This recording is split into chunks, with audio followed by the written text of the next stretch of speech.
She heard a small cry, and what she found is nothing short of a miracle. When Charmaine Keevy heard strange sounds coming from a drain in the street, she thought it might be a cat. But somehow she knew something wasn't right, so she recruited some help to investigate. What they found was something nobody was prepared for, and it made everyone involved believe in miracles. 63-year-old Charmaine runs a catering company in Port Elizabeth, South Africa. Being a business owner gives her the flexibility to choose her own schedule.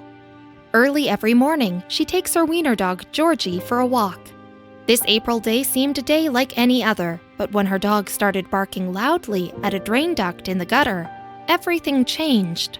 Georgie is not usually a barker, so Charmaine was puzzled. Then she heard a small cry coming from the drain. At first, she thought it was a cat meowing, but decided to get on her hands and knees to listen closer. After a few seconds, she realized those weren't really feline sounds. Charmaine started panicking at the thought of what might be down in that drain. She wanted to investigate, but she needed help.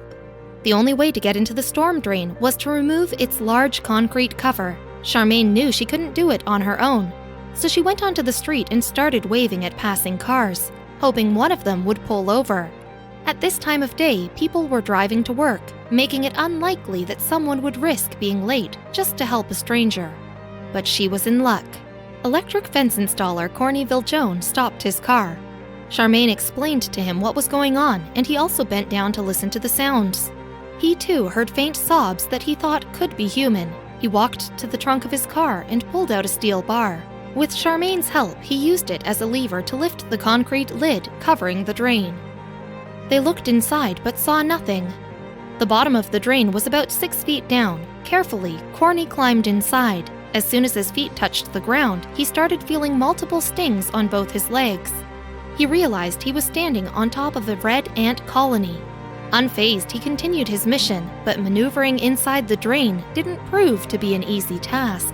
When I got into the hole, it was higher than my head, and it was so narrow that I had to go down on my knees.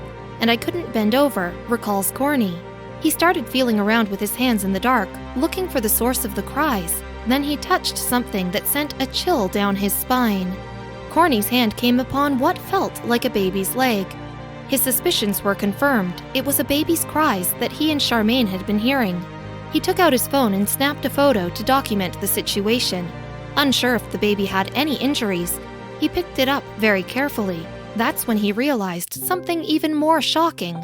The baby that Charmaine and Corny had just found was a newborn girl, naked and with the umbilical cord still attached. "She was so small," said Corny. "I just wanted to hold her for a while, but I knew that she needed urgent medical help."